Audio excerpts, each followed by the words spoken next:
Saludos a todos. Soy Alba Lovera, directora de Mundo Viperino, emitiendo con ilusión desde Mundo Insólito Radio.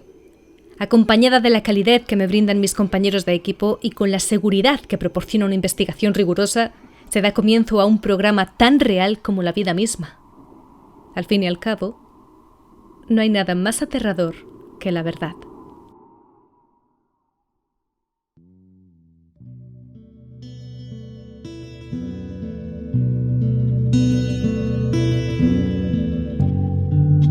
El Área 51, un punto mítico para muchos apasionados del misterio. Ha suscitado toda clase de teorías, en su mayoría tomando a los alienígenas como protagonistas de cientos de historias. Aunque, lo más llamativo, y con mejor aceptación por parte de la mayoría de investigadores, principiantes o no, son los experimentos sociales a gran escala. Bajo la promesa de ser un estudio por el bien de la ciencia, Estados Unidos, como otros países, ha llegado a ser el promotor de algunos procesos inhumanos. El proyecto MKUltra habría empezado con la intención de analizar los efectos de la penicilina en la posible prevención de la sífilis. Para ello se infectó con esta enfermedad a decenas de personas de los estratos socioeconómicos más bajos, muriendo al menos 83 de ellas. Estas investigaciones empezaron a salir a la luz a partir del año 2005, momento en el que una profesora de universidad encontró documentos al respecto. Al menos esta explicación sería la que se acuña desde un primer vistazo. La función real habría sido, al comienzo, la de explorar las posibilidades de crear formas de control mental que se pudiesen aplicar durante las sesiones de tortura, para investigar formas en las que se podía obligar a las personas a confesar información. Se les lesionaba, se les suministraban drogas o se las mantenía en aislamiento. Muchas de estas personas participaron en el experimento sin ser conscientes de ello, creyendo que simplemente estaban siguiendo un tratamiento médico para mitigar los efectos de los trastornos mentales o las enfermedades que sufrían. El agente naranja fue otro proyecto. Las pruebas, con el conocido suero de la verdad también, la resistencia al gas mostaza. Estados Unidos ha sido muy competitivo, como la carrera a la llegada de la Luna peleando contra Rusia. Al final el tanto se lo apuntó el país americano, aunque otras versiones afirman que todo fue un montaje. Rusia sí que destacó en investigaciones hacia el subsuelo, como el conocido Pozo de Kola. Ya hemos contado aquí su historia y qué hay de verdad y de falso en tal leyenda. Y hasta qué punto los medios de comunicación pueden exacerbar un acontecimiento. Y nos preguntamos, ¿cuándo deja de ser ético un experimento por el bien de la ciencia? ¿Cuánto de moral es cobrarse una vida humana para salvar infinitas? El proyecto Abigail pareció reflotar gracias a Internet, y su historia es tan dolorosa como espeluznante. Trajo muchísimas preguntas que se quedaron sin respuesta, muchísimas. En esta ocasión vamos a desarrollar los hechos, y partiendo desde los orígenes de la leyenda, porque cada cierto tiempo vuelve a Internet con nuevos datos. Después, como siempre, se intentará analizar su veracidad. El proyecto Abigail se remonta en 1943 aproximadamente. Estados Unidos y Alemania mantenían una pelea silenciosa, tensa. Según diarios de trabajo de algunos investigadores de la época, pensaban que parte del poder de la entonces Alemania nazi era por la constante experimentación con la genética. Estados Unidos no quiso quedarse atrás.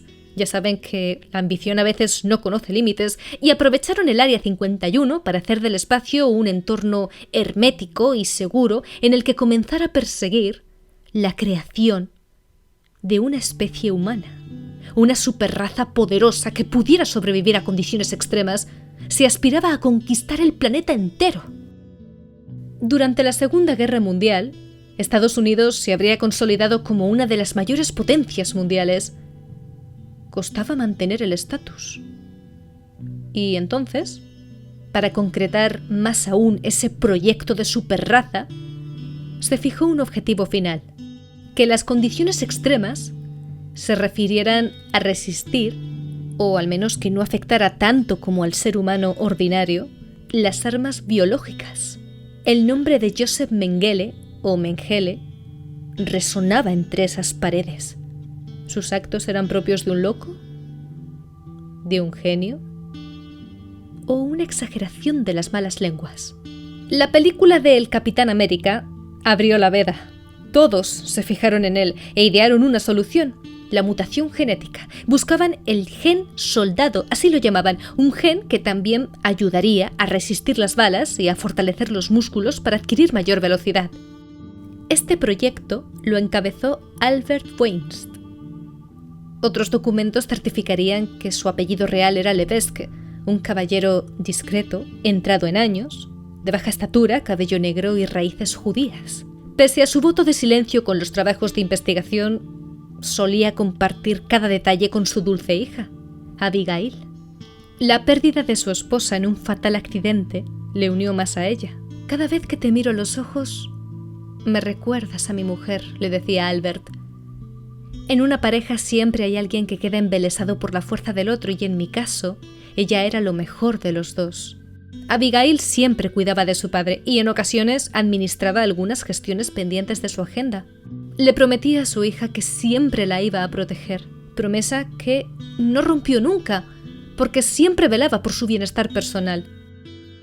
Abigail era una joven alegre y muy femenina, de buen gusto y carácter humilde, aunque una apasionada de las joyas y los perfumes italianos. Un día, Albert fue llamado a una reunión. Su jefe estaba notablemente molesto. «¿Usted vive con su hija?», le preguntó. «Sí», contestó, «trabaja conmigo, o mejor dicho, me ayuda porque, bueno, ahora está en la mejor edad posible. Ya sabe, se ha comprometido con un muchacho que acaba de estrenarse como abogado y les va muy bien». Su superior le interrumpió diciendo: «Sí, lo conocemos todo ya. Hemos tenido que silenciarle».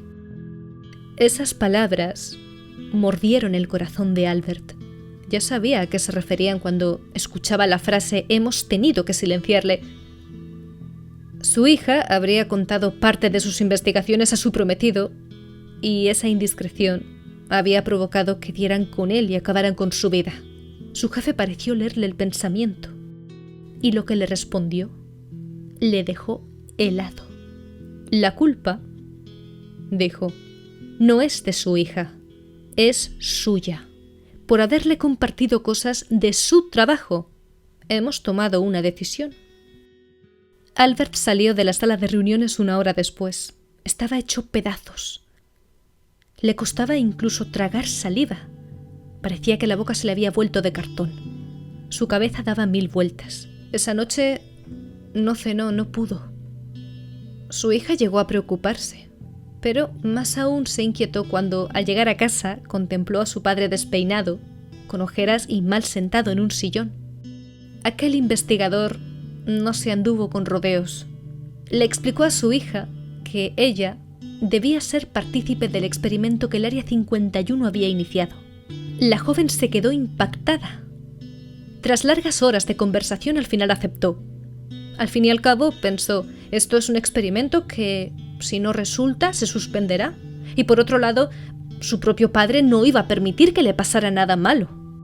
En un principio, el estudio se llamaría Proyecto Esperanza, pero se cambió por Proyecto Abigail para honrar la memoria de aquella muchachita.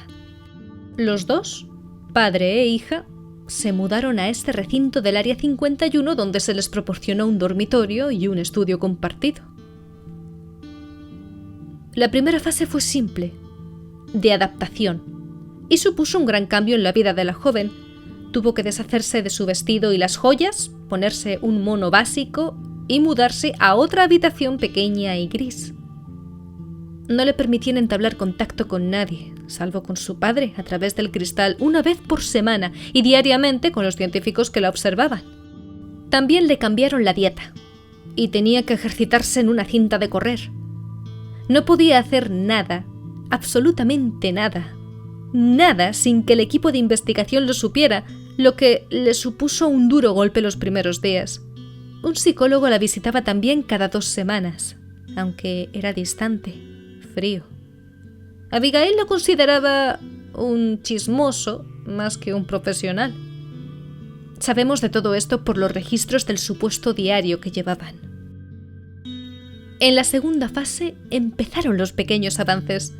Abigail estaba expuesta a un poco de radiación y se le prohibía ingerir alimentos, pero a veces la obligaban a beber tanta agua que sentía que su vientre iba a estallar de un momento a otro. No vamos a analizar todos y cada uno de los pasos que este estudio impuso a su sujeto de pruebas, porque Abigail dejó de ser una persona para convertirse en una cobaya humana. Pero sí que describiremos la pesadilla que vivió ella. El cabello se le cayó poco a poco, y cuanto más pasaba el tiempo, más tardaba en crecer o en nacerle. Las uñas se le quebraban, y empezó a sentir bultos que aparecían y desaparecían en todo su cuerpo. La piel le ardía. Eran los efectos de la radiación. Vómitos, indisposición, sudores fríos. En los papeles de trabajo de Albert pueden encontrarse descripciones del malestar psicológico de Abigail. Son las más breves, pero las más comentadas por él, a diferencia del resto de miembros de su equipo, que dejaron de contar con los servicios del psicólogo para centrarse en el estado físico de la joven. Ya no importaba el bienestar de Abigail. Hubo un tiempo en el que sí, pero solo para verificar que el análisis podía desembocar en algo útil para la ciencia. Que dejaran de interesarse por su salud mental solo podía significar dos cosas: que Estados Unidos había conseguido resultados interesantes tras meses de esa macabra prueba, o que el experimento había fracasado. Albert se negaba a ver a su hija, y no le culpamos, porque la belleza de la niña de sus ojos se había desvanecido. Estaba sin cabello, tenía los ojos desorbitados, las uñas cortas y partidas. La joven, o lo que quedaba de ella, padecía de incontinencia y casi siempre guardaba silencio. Solía chillar muy de vez en cuando, o sollozar según se creía. Los brazos eran amorfos. No podía caminar, tendía a arrastrar una de las dos piernas. Estaba totalmente deforme, y el mono que vestía en un principio acabó despedazado. Le dieron algo similar a un pantalón. Ella iba a pecho descubierto, sin que pudiese distinguirse nada, porque todo era una maraña de montículos, de pus y bultos rojos. Aquel veterano investigador buscó ayuda. Quería encontrar una cura para la radioactividad, pero todos sus esfuerzos fueron en vano. También amenazó con denunciar a la alta comisión las prácticas a las que sometieron a su hija, porque llegó a sus oídos que le habían suministrado drogas y medicación sin autorización del psiquiatra. El detonante de la locura de Albert, sin embargo, fue saber que durante la tercera fase del experimento, la joven había sufrido de abusos sexuales. Se enteró cuando uno de sus superiores contaba entre carcajadas cómo al estirar del cabello de Abigail durante el acto empezó a caérsele a mechones. Albert trabajaba de día en los resultados de los análisis que le entregaban sobre lo que quedaba de su hija, y de noche buscaba formas de sacarla de ahí. Había pensado 1001 posibles soluciones, cada cual más fantástica, pero cuando amanecía y se iba a la cama, al despertar le invadía una sensación de agobio y tristeza profunda. Una vez, Albert casi prende fuego a su despacho. Fue un 15 de marzo, cuando a las 7 de la mañana le entregaron un sobre con los resultados de la noche. Le habían adjuntado unas fotografías de su hija, y al ver su estado, se sintió tan furioso que perdió los estribos. Tuvieron que suministrarle calmantes. Esa vez tuvo muchas pesadillas, todas con su hija como protagonista. La joven tenía varios huesos rotos y otros tantos anchos. Parecía que sus extremidades eran una masa acabada en picos, muy complicado de describir, algo inhumano, la verdad. Estaba ciega de un ojo, llena de bultos, y era alimentada con animales pequeños. Ratas, comadrejas, incluso zarigüeyas, y restos de animales. Cuentan que se quedó estéril durante el proceso, y que en ocasiones de estrés se mordía el hombro hasta hacerse sangrar. Pasó el tiempo. Albert falleció en su dormitorio, dentro del Área 51. Una versión dice que no pudo soportar el daño que le había hecho a su hija y que por eso se suicidó. Según cuentan, descubrió que el experimento se consideró fallido desde la segunda fase, pero que por un morbo insano o incluso por castigo de sus superiores por la falta de discreción, siguieron adelante a ver hasta qué punto podía aguantar una persona en tales condiciones, sometida a semejante maltrato.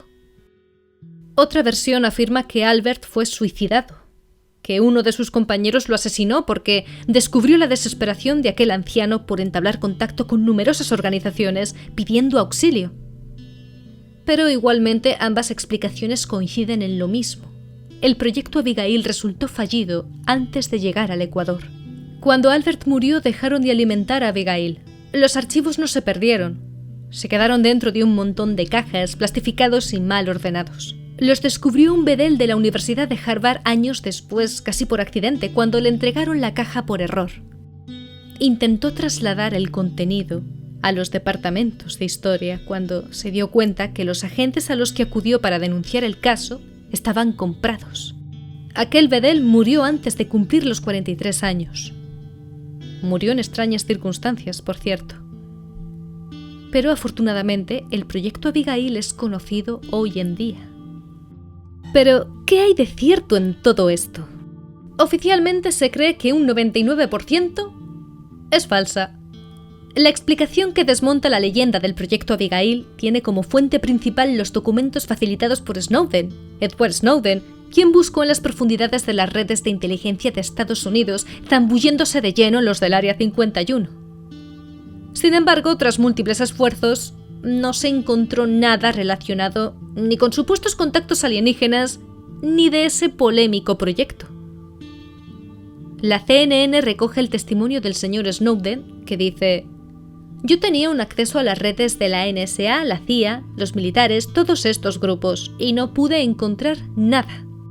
Entonces, ¿cómo se originó la leyenda de esta joven? Porque hay un 1% de verdad en esta historia. Bueno, se cree que su origen puede partir desde una prueba científica, real y demostrable, llamada Biosfera 2 y registrada en 1991.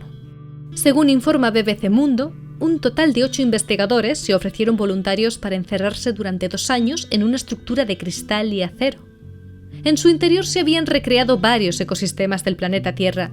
Todo el mundo estaba entonces emocionadísimo y no dejaban de hacerse preguntas sobre si sería la especie humana capaz de colonizar un nuevo planeta. Obviemos por un momento las dificultades de encontrarlo y llegar hasta él. Quizá esa fuese la parte más fácil. ¿Podríamos conquistarlo? ¿Podría un puñado de personas, los primeros colonos, convivir en un hábitat cerrado y hermético, trabajando juntos para sobrevivir y prosperar? El director de Biosfera 2, John Paul Allen, escribió junto a uno de sus participantes, Mark Nelson, en el documento final de la investigación allá en 1997, lo siguiente: el objetivo principal era determinar si una biosfera artificial podía funcionar, incrementando reservas de energía y biomasa, preservando un alto nivel de biodiversidad y biomas, estabilizando su agua, suelo y atmósfera. Bueno, a grandes rasgos, su propósito era el de determinar en qué situaciones extremas podrían sobrevivir los humanos. Biosfera 2 no fue un proyecto exitoso, pero tuvo un final feliz. Más o menos. Mejor dicho, no murió nadie.